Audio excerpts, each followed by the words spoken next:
बिस्मिल्लाहिर्रहमानिर्रहीम, अस्सलाम वालेकुम नाज़रीन। प्रोग्राम क्रॉसिंग लाइंस में खुशामदीद। मैं हूं यासिर रशीद। नाज़रीन, आज अक़वाम मुत्तहिदा का फारम था। मंजर कशी अगर उसकी रखी जाए तो एक तरफ बेंजामिन नेतन्याहू, उसका डाइस के ऊपर आना और दुनिया को यह बावर करवाने की कोशिश करना कि मैं ताकत का इस्तारा हूं और जो कुछ मैं कहूंगा मिन्नुअन उसके ऊपर दुनिया अमल पैरा होगी। वही मंजरनामा कि जब वो डाइस के ऊपर हरकत करता हुआ आता है, उसके पांव डाइस की तरफ चलने लगते हैं तो सरबराहान इस्लामी ममलिकत जो वहां पर बराजमान होते हैं एक एक करके उसकी तकरीर का बायकॉट करके दुनिया को यह पैगाम देते हैं कि इस्लामी दुनिया इस वक्त मुत्तहिद हो चुकी है और एक समत में गामजन है। वो वहां पे खड़ा होकर अपने अल्फाज दोहराता है अपने ताकत के जाम में, अपनी गुरूर के ताकत के नशे के अंदर कि मैंने यहिया सिनवार का खात्मा किया, मैंने नसरुल्लाह का खात्मा किया और हमने ईरान के अंदर उन बेहतरीन दिमागों का खात्मा कर दिया जो हमारे खिलाफ उठ सकते थे। वो ये बताता है कि मशरक़े वस्ता के अंदर ताकत की तरवीज किस तरीके से होगी। वो अपने ग्रेटर इजराइल का नक्शा पेश करता है और उस वक्त इस्लामी दुनिया के सरबराहान उसकी तकरीर का बायकॉट करते हैं। उसके बाद वज़ीर आज़म मियां मोहम्मद शहबाज शरीफ डाइस के ऊपर आते हैं। कुरान पाक की आयत से अपनी बात का आगाज किया जाता है। दुनिया को यह बावर करवाया जाता है कि बैनुल अक़वामी सतह के ऊपर इंसानी हुकूक की पामाली हो रही है, दहशतगर्दी की तरवीज हो रही है, हमें इसके खात्मे के लिए इकदामात उठाने होंगे। वज़ीर आज़म मियां मोहम्मद शहबाज शरीफ 1967 की करारदादों का हवाला देते हैं कि अक़वाम मुत्तहिदा की करारदादों के मुताबिक 2 रियासती हल नागुज़ीर हो चुका है। भारत का हवाला दिया जाता है और यह कहा जाता है कि खित्ते के अंदर दहशतगर्दी के उनसर को नुमाया करने में भारत ने जो किरदार अदा किया तो हमने किस तरीके से उसका कला कमा किया। वो 6-0 की दास्तान अब 7-0 तक पहुंच चुकी है और पाकिस्तान दुनिया को यह वाज़े पैगाम देता है कि हम दुनिया में अमन लाने के लिए कलीदी किरदार अदा करेंगे। और दिलचस्प बात यह थी कि वही सरबराहान ममलिकत जो बेंजामिन नेतन्याहू की तकरीर का बायकॉट कर चुके थे वो मियां मोहम्मद शहबाज शरीफ की तकरीर के वक्त वहां पर मौजूद थे। लेकिन इसके पसमंजर में एक और चीज भी नुमाया है।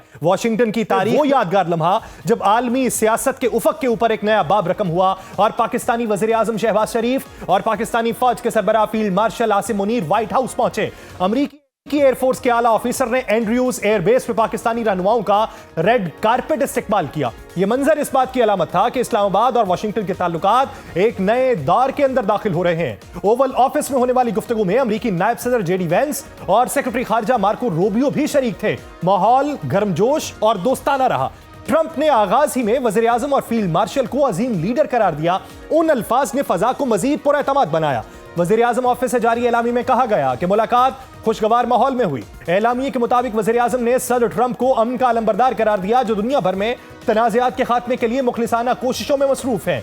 शहबाज शरीफ ने सदर ट्रंप के जुर्रतमंदाना और फैसलाकुन क़यादत को सराहा जिसकी वजह से पाकिस्तान और भारत के दरमियान जंगबंदी मुमकिन हुई। वज़ीर आज़म ने कहा कि अमरीकी सदर ने जनूबी एशिया में एक बड़ी तबाही को टालने में मदद दी।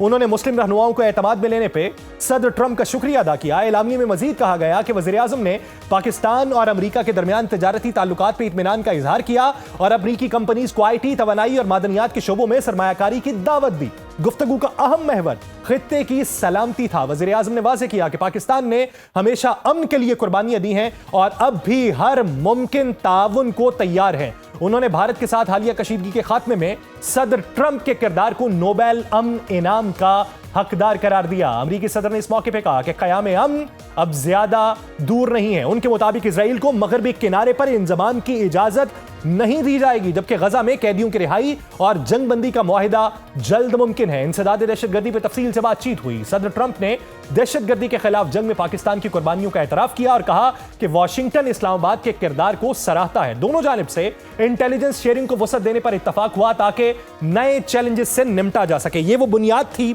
जिसकी आज अमली शक्ल अक़वाम मुत्तहिदा के फारम पे देखने को मिली। लेकिन बुनियाद जहां पे पड़ी, ताल्लुकात की बुनियाद में बेहतरी जहां पे आई है और 6 साल के एक बाकायदा रिफ्ट के बाद पाकिस्तान की पोजीशन अमेरिका की नजर में मुस्तहकम हुई है। बात का आगाज यहीं से करेंगे।